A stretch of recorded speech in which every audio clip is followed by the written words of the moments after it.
Today on the Topic Show, Donald Trump says that anyone trafficking minors will get the death penalty once he is in office. California car dealers try to block the direct sale of EV scout vehicles to consumers. Kamala Harris leads JD Vance in a hypothetical 2028 election poll. A gay couple sexually abused their adopted kids get 100 years in prison. Honda and Nissan officially announced plans to merge. Starbucks union goes on strike. And Skil lawnmower batteries are recalled.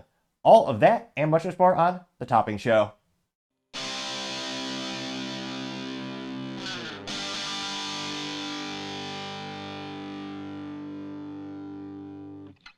Thank you everyone for taking the time to tune in today. Today's episode of the Topping Show is proudly sponsored by Topping Technologies.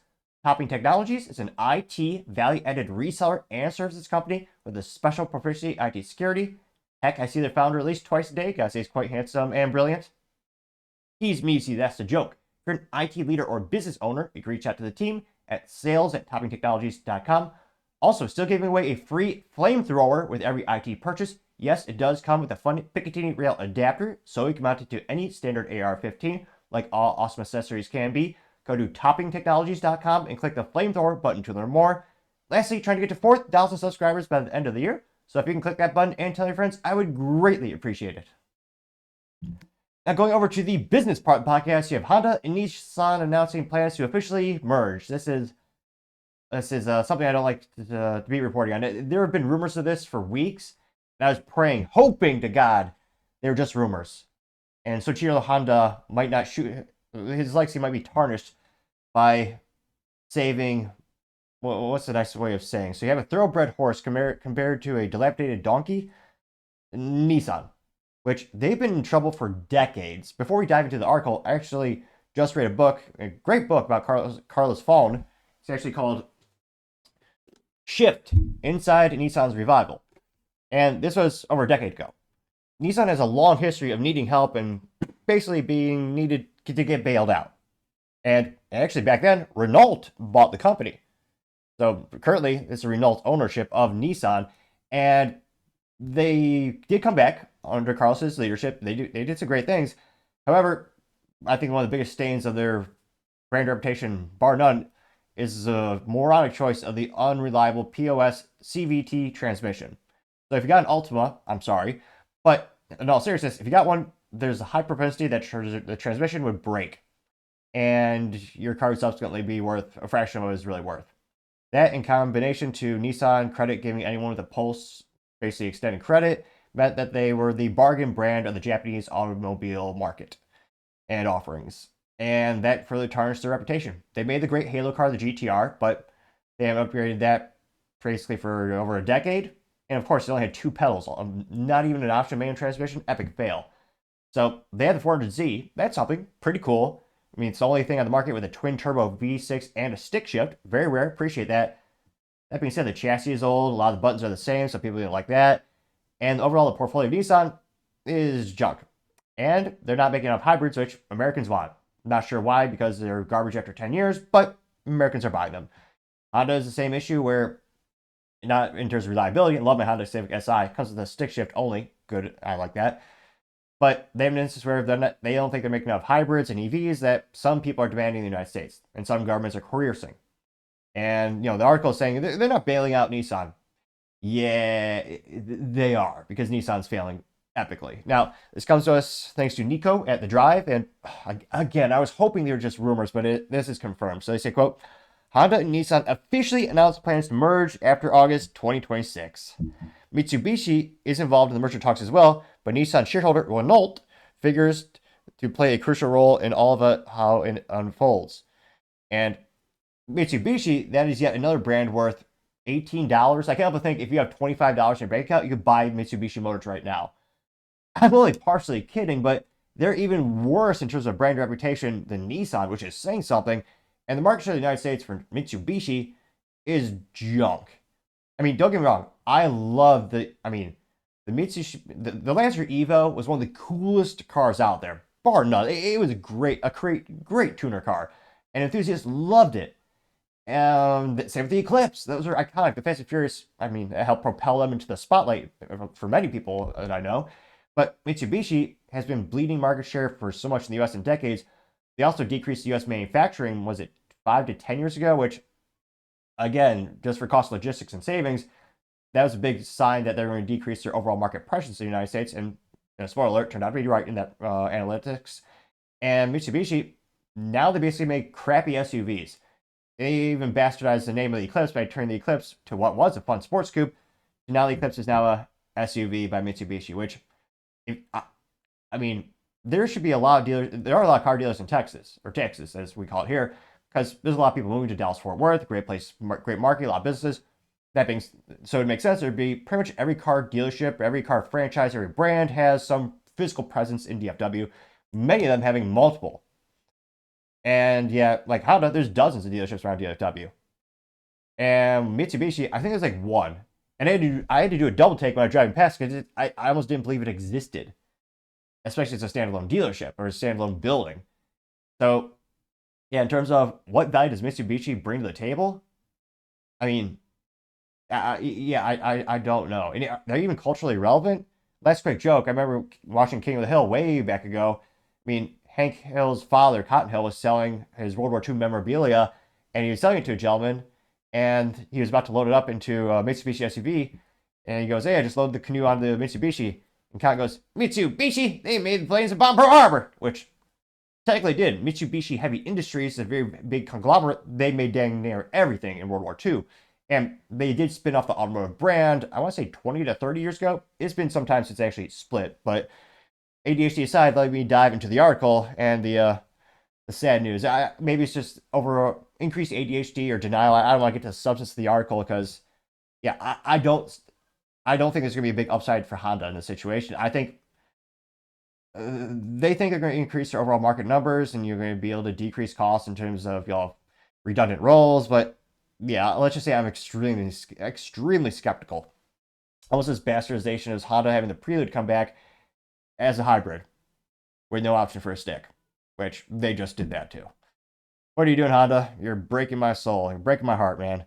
Now, this is Honda Director Representative Executive Toshiburo Mibe saying, quote, "Honda and Nissan are two different companies with different distinct strengths," unquote, which yes, Hondas are known for bulletproof reliability, enthusiasts for the Honda Civic Si, which only comes with a stick shift and a turbo inline 4-cylinder engine.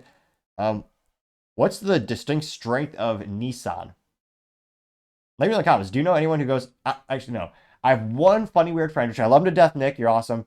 I have one friend who loves his Nissan truck, which it is a good value because it's a discount because they know they can't compete with the big four realistically when it comes to Chevrolet, Ford, Dodge, and Toyota being the manufacturers of the largest truck presence or market presence dominance in the United States. So they used to have good discounts on the Nissan trucks, and I've driven one a couple times. I've driven Nick's truck. It's a pretty good vehicle. I don't know if I brag about it too much though. Now, Honda director continues saying, quote, "We're still in the stages of starting our review, and we have not decided on business integration yet. But in order to find a direction for the possibility of business integration by the end of January 2025, we strive to be one and only leading company that creates new mobility value through chemical reaction that can only be driven through synthesis of two teams," which sounds fancy. Did you use ChatGPT for that? He continues saying, quote, or rather, the article says, quote, "There are a few more players in the story, though. Both Nissan and Honda signed a separate MOU with Mitsubishi, so it can decide whether it wants to be included in this plan or not, as Nissan is Mitsubishi's major shareholder," which, talk about lost investment. I don't think they're getting their money back out of that. Things get a little messier, though, when you consider Renault. The Renault Group currently holds 36% of Nissan due to their long-standing alliance that has slowly been unwound over the last several years. Which, again, when Carl rejoined the company as CEO, he brought Nissan back from the brink of bankruptcy a couple decades ago. Now, they continue. This is Renault saying, quote, "Renault Group acknowledges the announcements made today by Nissan and Honda, which are in the early stage.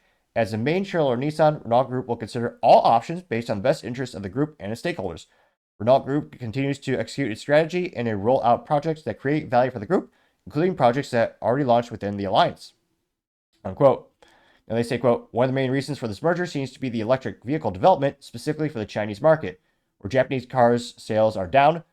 They say joining forces will allow Honda and Nissan to pool their resources, split development costs, and ideally offer more competition. Affordable EVs in China, the world's biggest EV market," which Again, 20 years ago, China was one of the best automotive markets, and I talk a lot of smack, and as you might say, talk a lot of smack about General Motors for their overall ineptitudes and low quality builds, but they were pretty good in terms of getting out in front and being one of the first major automobile manufacturers to expand into China and have a big market share. Over there, for a while, Buick was one of the most best respectable brands. I mean, it was known for luxury over China, but again, every car company has been struggling in China except for the Chinese-based BYD. They're overwhelmingly taking the market in China and all the knockoff vehicles there as well. I mean, if China respected intellectual property and patents, maybe there'd be some option for these companies to get real market share in China. But if that's your, Hail Mary thinking how you can do better as a company and really going to expand your sales, I don't see how it's going to work. Now they say, quote, it could also spare Nissan from potential hostile takeover from tech manufacturer giant Foxconn, which remains a possibility if today's plan a merger falls through. Of course, what we really know is how could this affect the future of the NXX or GTR revival, which, again, what's the upside to Honda? Now, somebody say, oh, Honda's going to get some great resources to make more EVs. What is it? One of the newest Honda bastardized SUVs is an EV. It's just a rebadged Chevrolet. So they already have some strategic alliances, and they have some EVs that they're starting to plaster logos on. I mean, what is Nissan bringing that no other company can to actually help bolster Honda? Again, let me know in the comments. What do you think the upside? Now, going to the comments here. Well, the first comment comes from Dave saying, quote, Honda executives are now wondering why they keep asking this kind of musical instrument cases they fit inside. Getting 10 likes. Which, yeah, Honda does make the fun little scooter the size of a suitcase. Let's see here. Nissan, what do they make? The Altima. Again, I think every car company should make a Halo car. That's why I like the GTR. They're great for, you can soup those things up to 1,000 horsepower, no problem. Again, I'm one of those weird purists where I only want things with 3 pedals, also known as manual transmission. Now, you have Dave saying Nissan had to do something. The CVT had basically ruined their reputation with many. They really haven't made any interesting cars the past 10 years. True. And we're likely to go bankrupt in the next year or so anyway. It's a shame I had an Infiniti M35 back in 2009. It was a great car, which, yeah, it's funny. Some of my friends, we just will forget that Infiniti even exists, which is the luxury brand of Nissan, just like how Honda has Acura, Toyota has Lexus, General Motors has Cadillac. I mean, every company worth their salt has their main division, then they have a luxury division or performance division, or brand in this case. But yeah, with Infiniti, their sales keep crashing like a rock every year. It's up to the point where I almost wonder if they lose money on that division. Now, Big Red One says, quote, and I still don't know why Honda stands to gain from this, outside of maybe being able to rebadge the Aria, their once deal with GM and the Prologue series. That's what it's called, the Prologue, which kind of an uninspiring name to me. So it looks like, we'll do one more. Yo Dog, spelled D-A-W-G, says, quote, fire this guy. Quote, we strive to be the one and only leading company that creates new mobility value through chemical reaction that can only be driven through synthesis of 2 teams. Unquote. Hire someone who doesn't talk out of his ass. Getting 12 likes, which, yeah. Because, again, what is the upside of buying Nissan? Again, I'd love the 400Z. If I won the lottery, I had unlimited, giant warehouse where I could get a bunch of cars, I'd probably get a 400Z. It's a fun little coupe. But even if I had a hypothetical situation where I had a family and I needed maybe 4 doors or something like that, or I needed an SUV, I mean, me, it has to be a stick shift, so it'd probably be a 2009 Cayenne GTS with a V8 and a stick. But realistically, maybe if I want a modern vehicle that was like an SUV or crossover, yeah, I wouldn't buy a Nissan. And I mean, you look at even Consumer Reports, you look at all the reliability ratings, like they're never the best. I mean, especially Nissan and Mitsubishi for years have been known as like the discount Japanese car brands. Like if you were too broke, you get those. If you just drive a little bit, you get a Honda, and the more expensive that is a Toyota, which are usually infinitely more reliability, rating much better. But looks like they're gonna go through with this. I can't be the only one hoping that this negotiations fall through or something. And I can't think it's just going to pull down Honda in general. It's not going to elevate them. It's not going to help take them to the next level they think they need to go in order to succeed as a company. And this is pretty shocking because historically speaking, Honda doesn't take a lot of risk. You look at the company since Soichiro Honda founded the company, they only had 1 or 2 car models that deviates from the core 5 brands that they ever make. And the NSX really didn't sold okay. I think another example of too much hype and then later execution. They should have brought it out sooner. Also disappointing it was automatic only. And again, us purists out there still buy stick shifts. I mean, I've only ever bought them. If I had more budget, I'd be buying new cars and, helping send the message to manufacturers that there's still a market out there. But let me know. Do you think it's going to be maybe backfire, just take on to down with Nissan, or do you think they'll be stronger together? Let me know, because as always, be fascinated to hear what you have to say. Other interesting business news: Starbucks union on strike, even though they already make a lot of money and they have health benefits, which, yeah, I don't know if it's a mentality thing of Americans becoming more entitled, or maybe I'm just biased because I'm an entrepreneur. I don't know, own business myself, but yeah, since it's where they already get paid, in my opinion, a very, very high dollar amount for what they do, and they help them. I'll never forget my little sister got a Starbucks barista job when she was in college. Not only did she get paid like double the minimum wage, but she also got dental and health insurance. Which, spoiler, if you ever want to start a business or you offer those options to your employees, those are comically expensive. I mean, it's I mean, in some cases, 50% of the wages on top of it is going to be the health insurance. You don't realize how ridiculously expensive that can be in some cases, and yet Starbucks baristas are still saying, "Oh no, we're going to go on strike." Even though I looked it up, and this is according to Grok, the AI from X Twitter. So according to that, on average, the barista for the entry-level position at Starbucks across the U.S. is about $15.51 per hour, and then you get benefits on top of that, which is astronomically good. I mean, the minimum wage is already, I think, it's $7 per hour. And back in my day, when I first started my company, I worked for free. No different scenario altogether, being an entrepreneur and everything. But yeah, they're going on strike and demanding even more money, which, again, I'm just kind of curious. I'm going to pull up the financing of Starbucks really quick. Look at their sales. Let me see here. So Starbucks stock price. So we go to the analytics of the Google and stuff. They'll also tell us our dividend yield and overall profit percentage. So it's currently trading for $90 per share. About. It's going to fluctuate by the time the video is rendered and uploaded. It'll change because that's what the stock market does. But looks like their dividend yield is 2.7%, yada, yada. Get to the net income. Oh my gosh. Yeah, this is a good example. Maybe the CEO says, okay, get a new job. We don't care if you come. We don't care if you don't come back. Their net income, again, year over year change, the net income is down at 25.43%. So core their income just gone. Wow. Their operating margin is down 22.98%.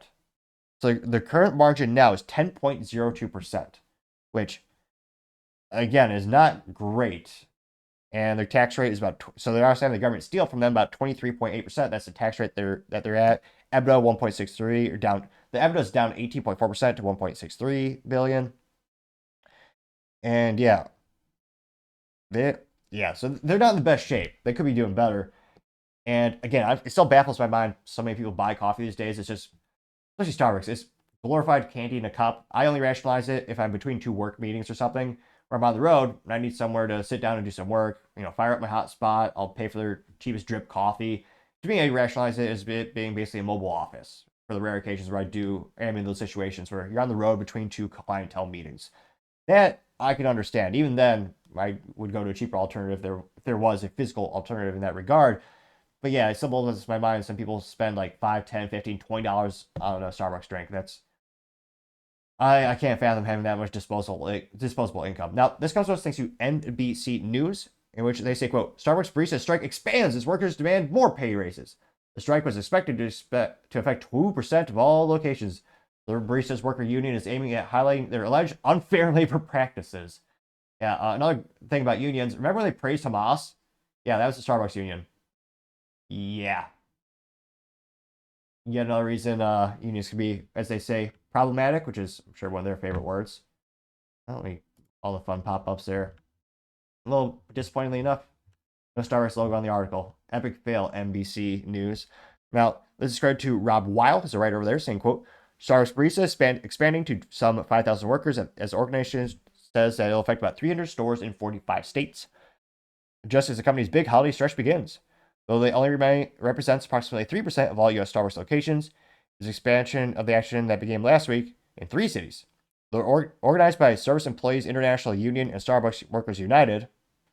The strike aims to draw attention at the alleged unfair labor practices and stalled negotiations over a contract that would cover thousands of workers.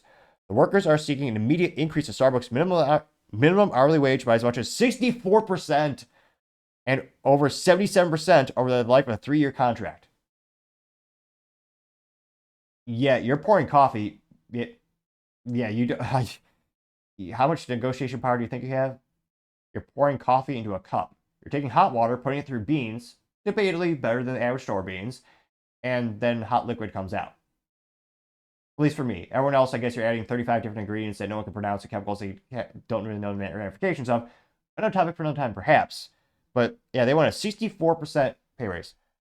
Again, they're already paid basically double the minimum wage, and they get health benefits and dental. And then, believe it, in some options, in some cases, you get stock options too, which that's really good. Now, you have Lynn Fox, the president of the workers' union, saying in a statement that, quote, after all the Starbucks had said of how they value partners throughout the system, we refuse to accept zero immediate investment in baristas' wages and no resolution of hundreds of unfair labor practices. Baristas know their value, and they're not going to accept a proposal that doesn't treat them like true partners, unquote. Which is always hilarious because unions actually never start to create anything of their own, at least in my opinion or my experience.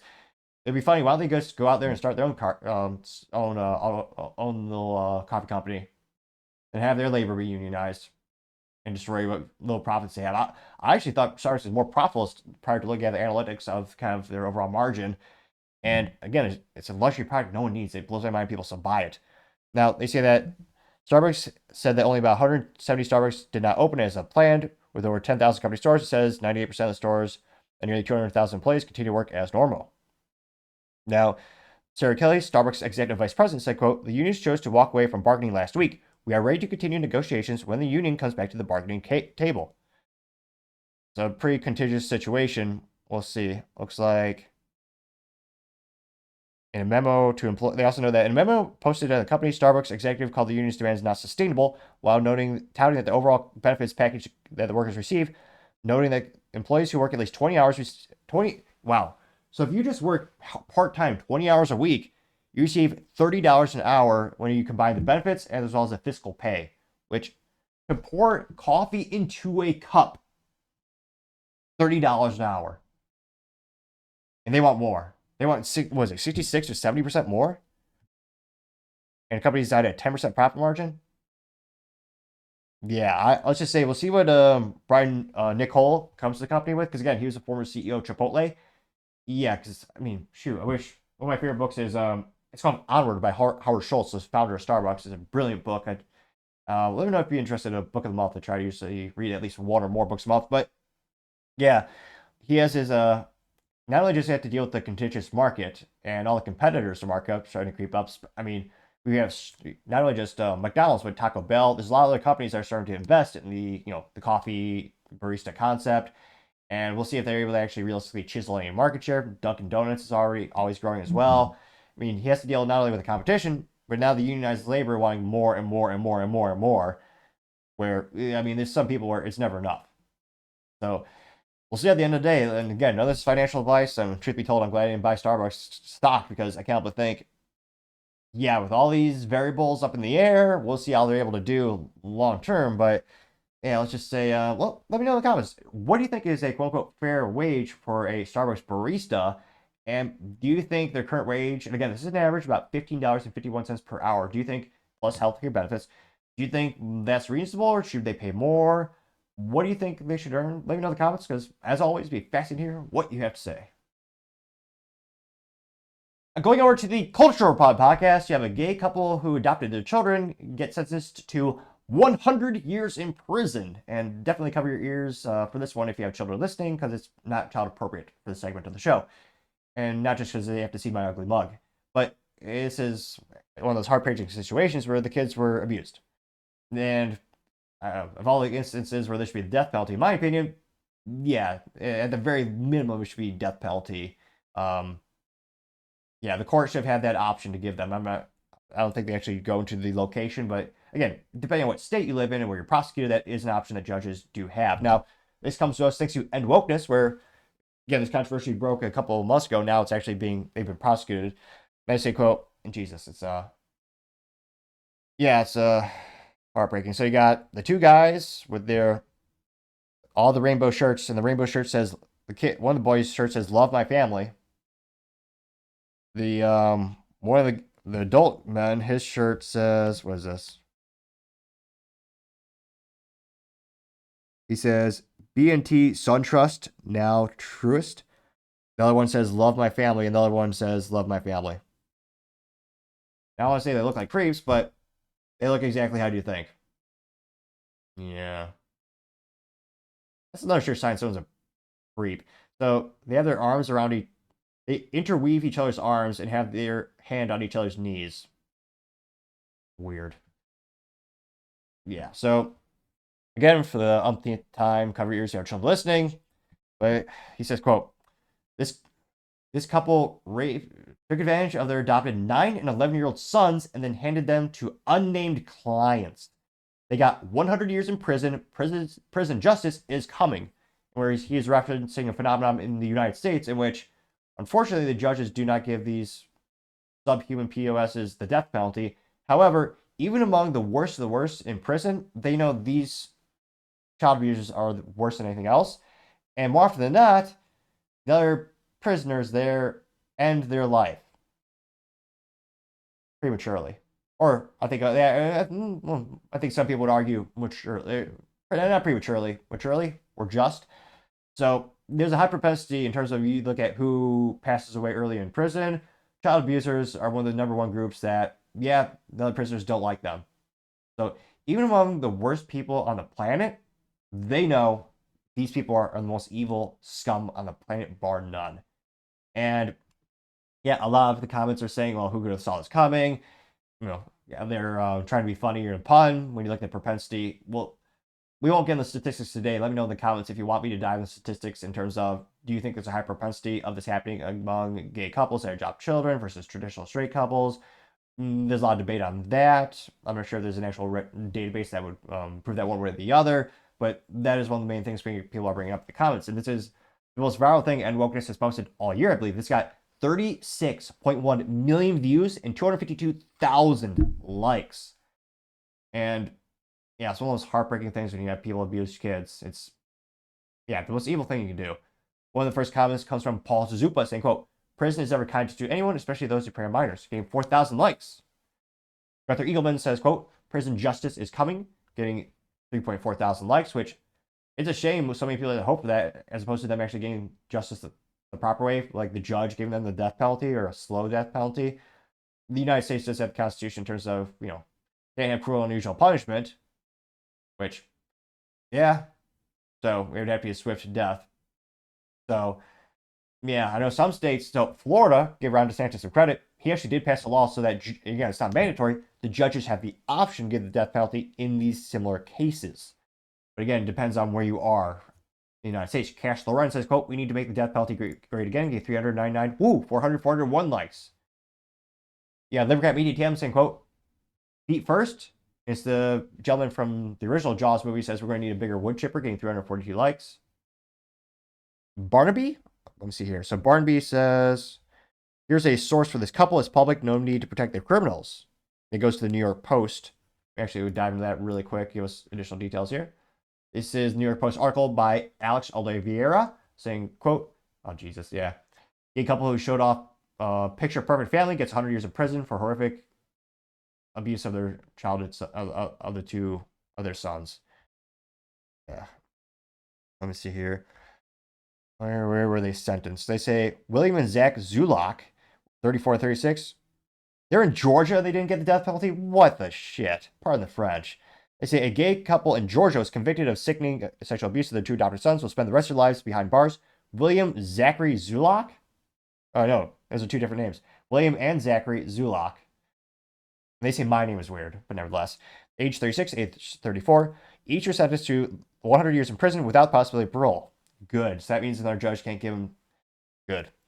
So again, that means no matter how they behave, even if they pretend. I can barely articulate this episode because it's might be the most visually disgusting, morally vacuous thing that I've seen or covered all year. So apologies if I'm a little more flabbergasted than usual. But so this means even if they technically behave well by prison standards, they cannot get their sentences reduced. So you can't have some leftist district attorney or some judge or some can't have someone interfere and reduce their sentence and get them out of jail early. So that's good. So district attorney Randy McGivern says, quote, these two defendants truly created a house of horrors and put their extreme dark desires above everything and everyone else. However, now he says, quote, however, the depth of the defendant's depravity, which is deep as it gets, is not greater than the resolve that those fought for justice system strength the victims of their case. The resolve I've seen from these two young victims over the last 2 years are truly inspiring. Two brothers are now 12 and 10 years old, were adopted by a Christian special needs agency by the Zulaks. Which, what? Wait a minute. Really? The boys, two brothers, who are now 10 and 10 years old, were adopted for a Christian special needs agency. Yeah, that's another thing about the fake Christians. The Christian agencies gave them a child. Two? Yeah, let's just say there's a lot. Very similar how there's a lot of Republicans in name only, pejoratively known as rhinos. There's a lot of phony Christians out there, phony Catholics out there, which, yeah. And I know there's the government interfering with them in terms of, especially when Obama got into office, in terms of bringing new legislation and threatening of funding if your adoption agencies do or do not give couples things. They say, quote, the couple raised them in their guise of their happy home in an affluent Atlanta suburb where the supposedly picture perfect life. Zachary working in banking, William as a government employee. Held dark secret. The couple were regularly forcing abusing the kids and taking pictures.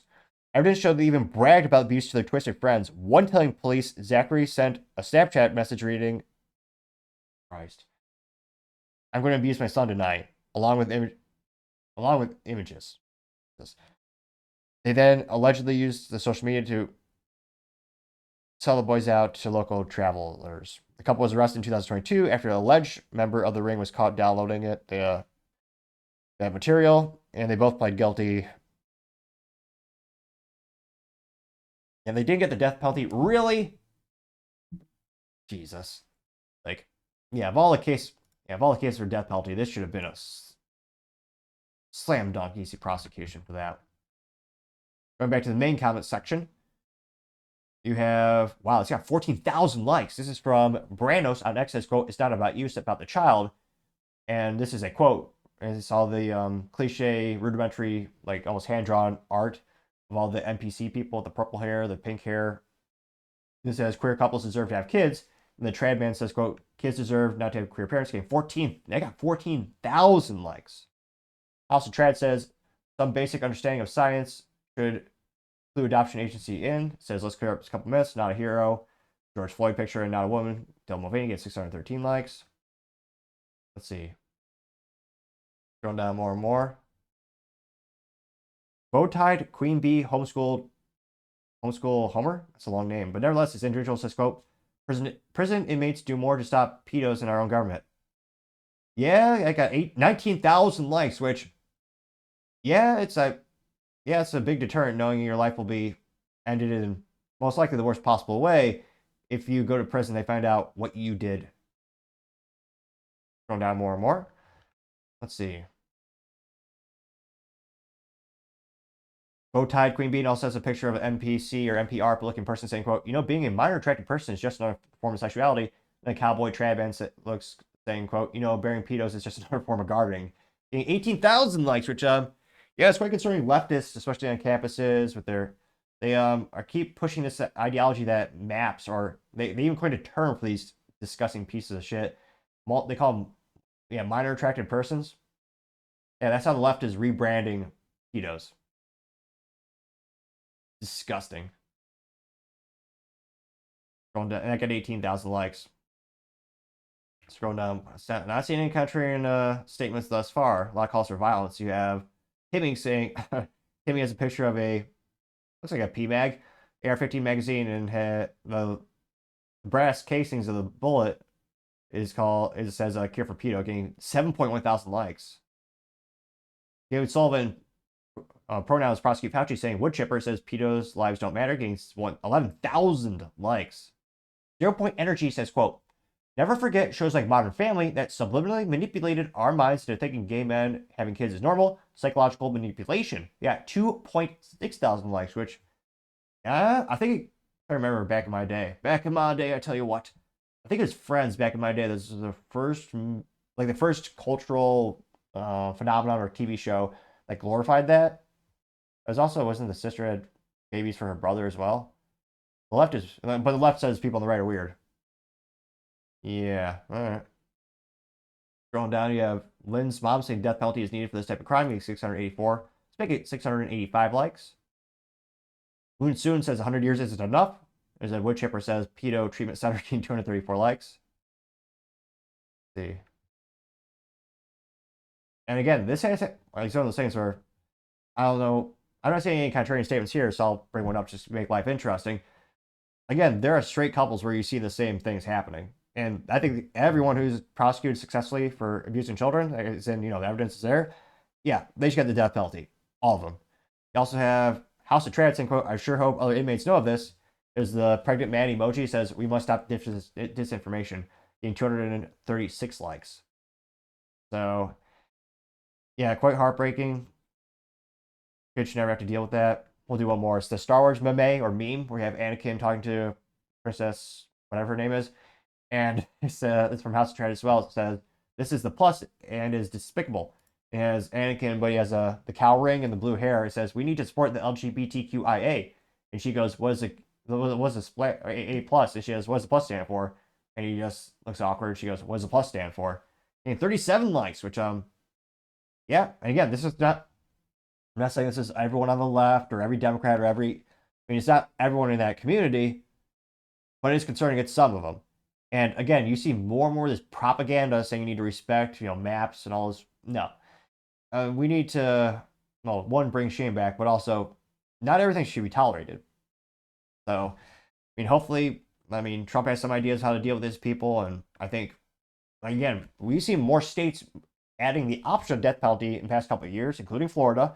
So I think culturally, maybe we'll see a shift into actually having some, in my opinion, more appropriate prosecution in terms of the death penalty being given to these subhumans who abuse children.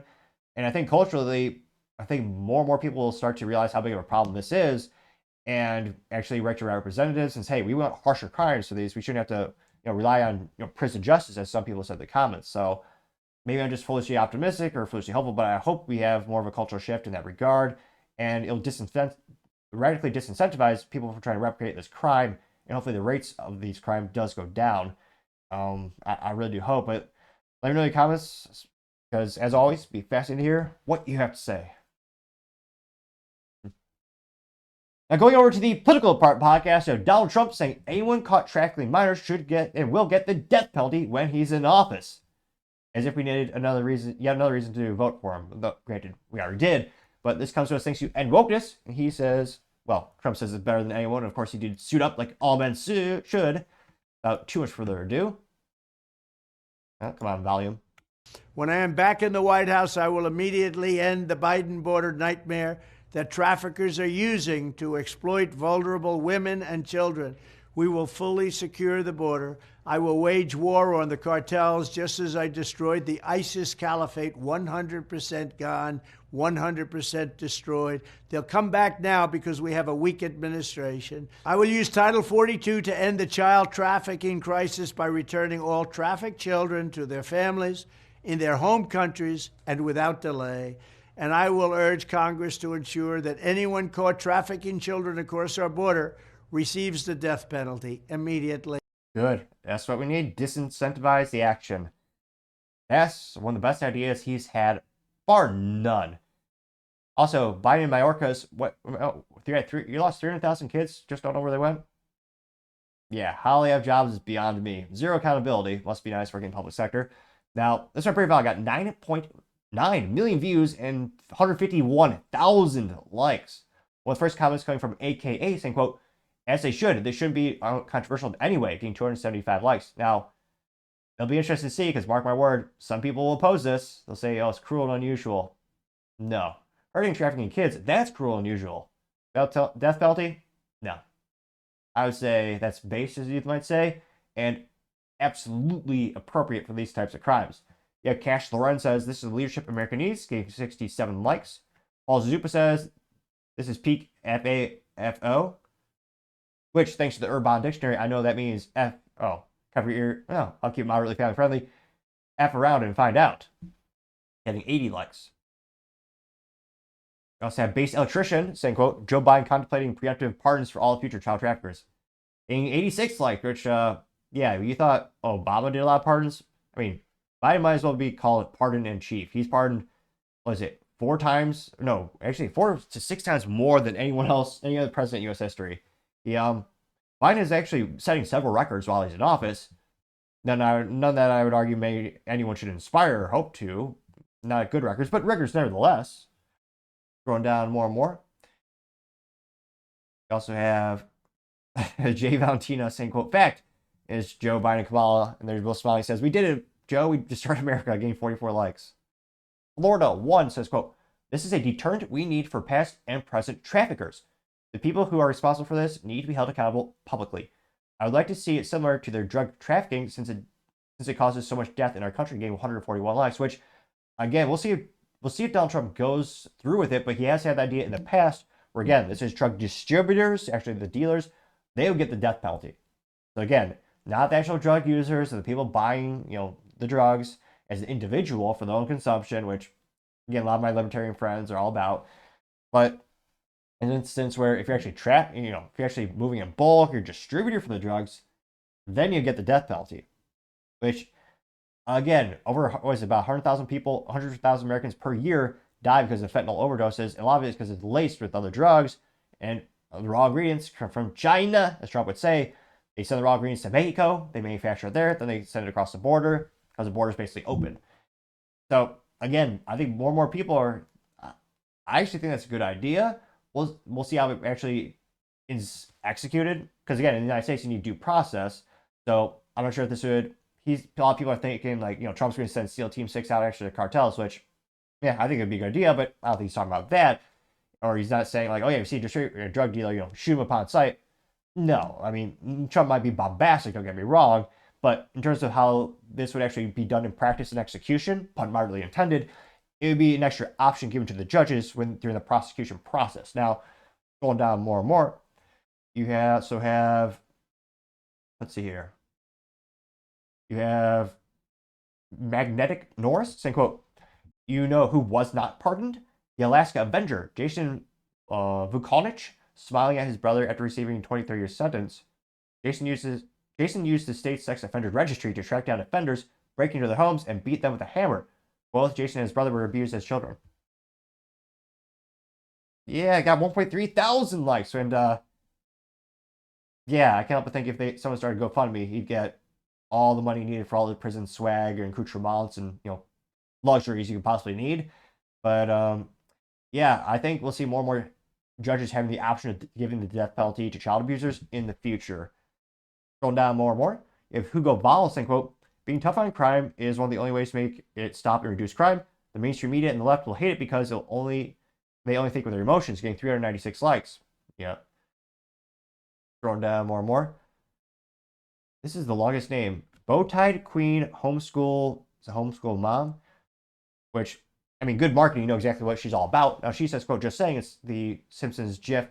It says, evidence suggests dead pedos do not reoffend, getting 943 likes, which, yeah, one of my favorite quotes by Ted Nugent, who's a big proponent of the Second Amendment.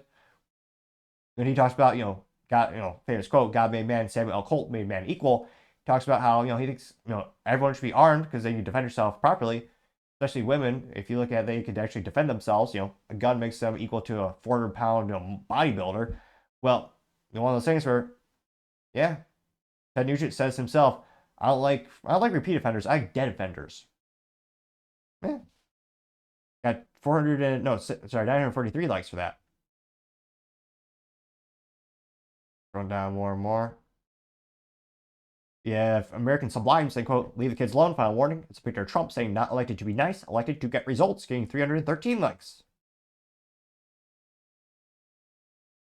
Chicago Ray says, are you paying attention yet? And it's a reference to the gay couple we talked about earlier, where again, they were sentenced to 100 years in prison for abusing the 2 boys they adopted and renting them out to others, getting 313 likes.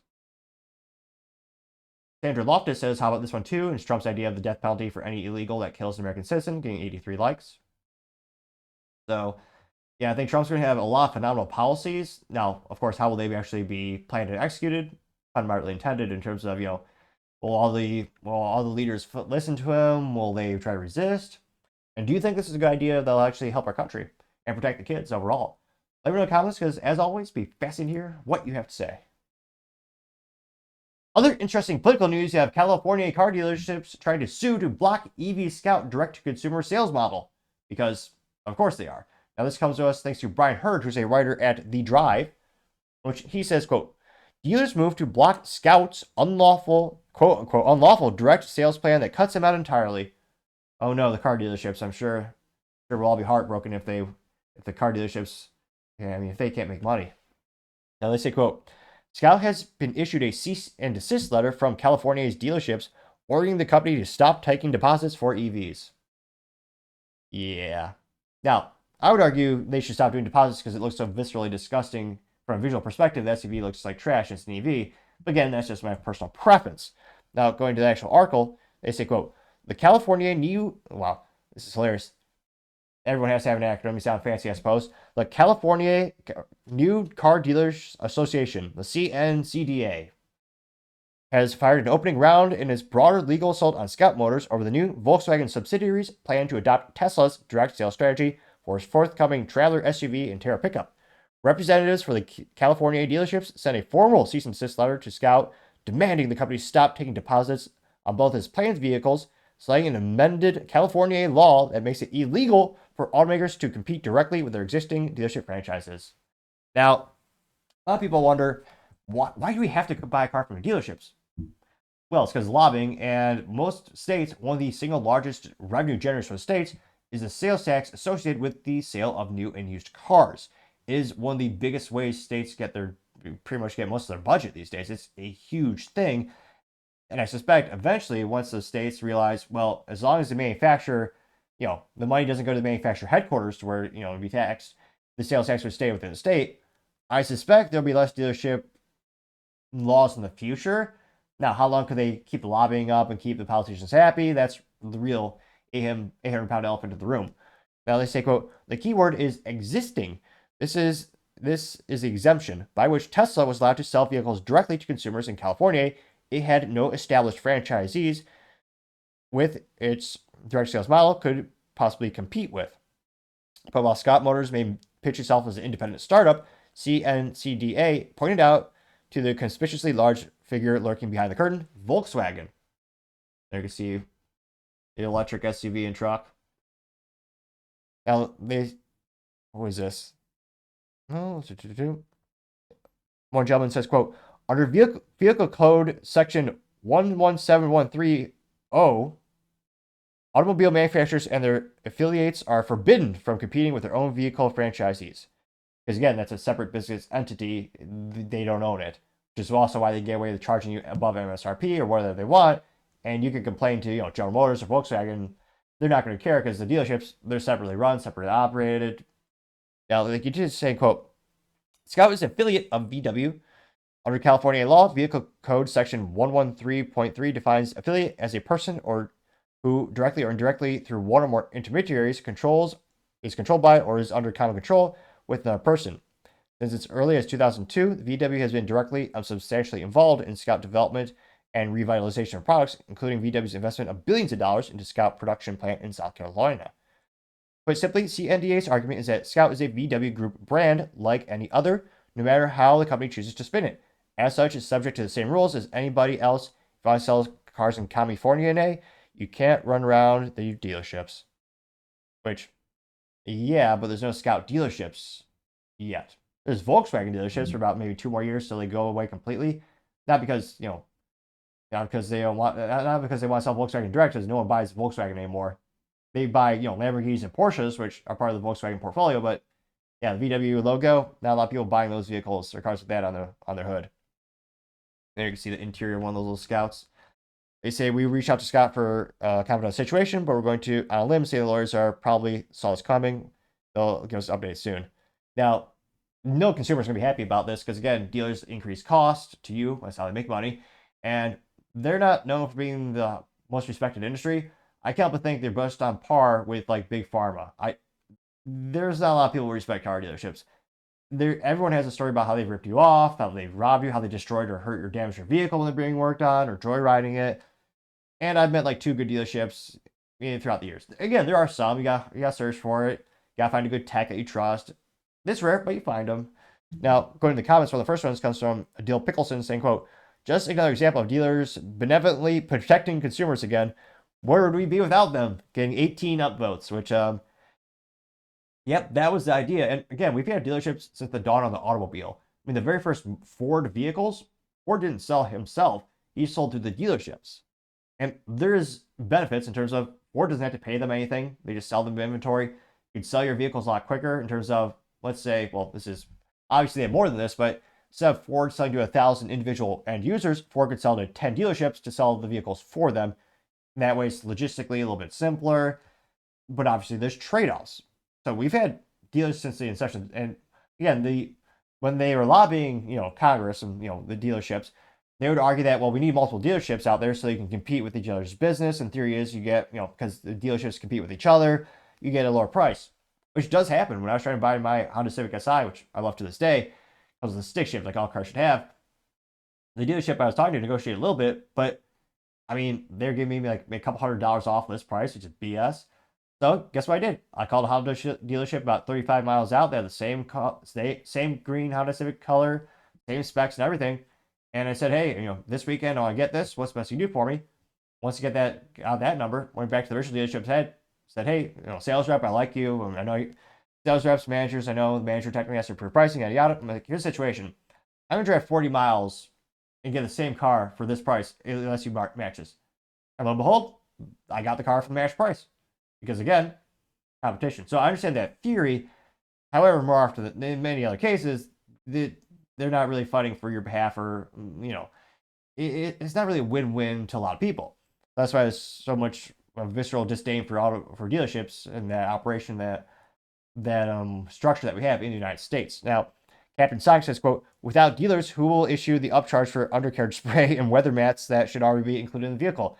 Getting 19 likes, which, yeah, it was funny. When I was a kid, I thought the undercoating was like a joke on TV. I didn't think it was real until I moved to Iowa, and they go, oh yeah, we got about 10 pounds of salt on the road every year. The undercoating is a real thing. Sometimes it does. If you have salt in your state, it makes sense to do it. But yeah, the profit margins on those things are just stupid. Which is why I always tell people, if you want to do it, just go online, buy a can of that material and spray it on your car yourself. Now, Otapi says, quote, I think most of us agree the worst part of buying a car is the dealer. If I could buy directly from a factory and skip all the garbage, I certainly would, getting 12 likes.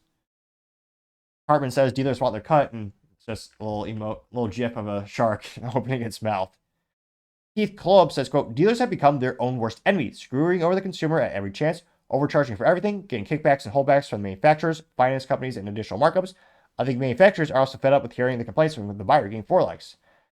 Yeah, that's another issue too. Sometimes the parts are marked up comically, because again, they get margin, they make money every which way when you go there. I mean, remember my brake rotors, because I take my car to the track, my brake rotors, I got them for like 40% of the cost of what the dealership would charge me just by buying them online. And I understand you got to charge for labor. I own a small business. I know you charge for labor. I know you make a little bit of money off of parts. But if I get parts 40% cheaper, that's to me, that's excessive. Let's just say I found a different mechanism to facilitate those needs. But yeah, we'll see how this plays out in court. I suspect, because again, I think VW is going to say, well, there's no Scout dealers. This is a separate legal entity. I mean, this isn't a Volkswagen brand. This is not going to be planted at a Volkswagen dealership. It's a whole new thing. So we'll see how it plays out in court. California is famously anti-business. I suspect California will probably screw over VW, which, I mean, that company's already hurting as is. But let me know, what do you think the future is? Do you think you'll be able to actually buy Scout direct? Let me know your thoughts, because as always, be fascinated to hear what you have to say. Other interesting political news, you have Kamala Harris leading JD Vance in the hypothetical 2028 election poll, which, yeah, I'm not sure how that's possible, but apparently she's trending. That comes those things to leading report, which they say, quote, breaking, Kamala Harris leads JD Vance 43% to 41% in another hypothetical 2028 presidential election poll, according to SoCal Strategies, which, yeah, it's very frustrating. I did some pre-research, and I could not for the life of me find a more breakdown the statistics of the SoCal Strategies poll. So maybe we'll find some extra evidence in the comments section, but we're not right now sure of the sample size or geographical variations of this poll. But yeah, if it's in California, yeah, it makes sense. Or Minnesota or Illinois. but averaging across all the states, I'm pretty flabbergasted. I can't comprehend how she would be ahead in any poll. Again, Kamala Harris only won states where they didn't check voter ID. And, or sorry, of the 15 states she won, 13 of them, I believe, did not require voter ID. I don't think that's a coincidence. Do you? To have this much authentic race for over JD Vance, I think, I can't fathom this being real. Now, again, we'll see about Samuelson, but this one pretty viral, got about 500,000 views and 2.3 thousand likes. One of the first comments comes from America Papa Bear saying, quote, "Does anyone buy this? Getting 1,000 likes." No, I don't think so. Planet of Memes, a little disappointing. No memes today. Says, quote, "Haha, no, she doesn't." Getting 538 likes. Muse says, "Bring it." Getting 324 likes. Scroll down more and more. I Love American News says, "I disagree." It's a gentleman with the AR-15, also known as America's Rifle, saying JD Vance is the biggest upgrade in the history of vice presidents, getting 1.7 thousand likes, which, yeah, very true. Yeah, probably the best we've seen in several years. Mountain Sambo says, quote, "She led in polls against Donald Trump." There's a picture of the U.S. election map breakdown by county, and yeah, it's all red except for the cities, which are blue. Getting 685 likes. Scrolling down more and more. Yeah, Joseph Boss using the AI generated picture, and it says the owner of SoCal Strategies, and it's apparently George Soros, and all the Democrats are bowing to him, getting 282 likes. Ultra Mega Joyce Day, which, well, disappointing. Her name is Ultra Mega, but she doesn't have the iconic red hat. I'm disappointed there. Joyce, nevertheless, she says, quote, "I'll take bullshit for 2,000, Alex," getting 144 likes. Craig McDonald wins with this meme. It's an AI generated picture of Kamala Harris, and it says, he's holding up a sign that says, "My pronouns are has been," getting 152 likes. Uptown Girl says, "Can't believe anything coming out of California," getting 26 likes. Exposed Absurdity says, "Please, Kamala, do it." And it's what is it? Is it the owner, the president of the newspaper Peter Parker works at, the Spider-Man, and he's laughing comically, getting 100 likes.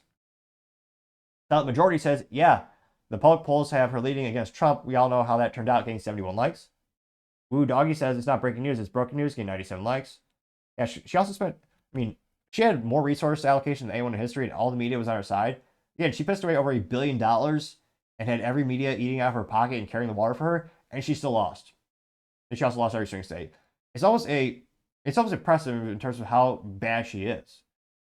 Going down, you have the Scoop saying, quote, "Don't believe this hype. These polls are meaningless for 4 years out. JD Vance will crush Kamala when it counts. Mark my words." Getting 497, 498 likes, which I also don't think they're going to keep her.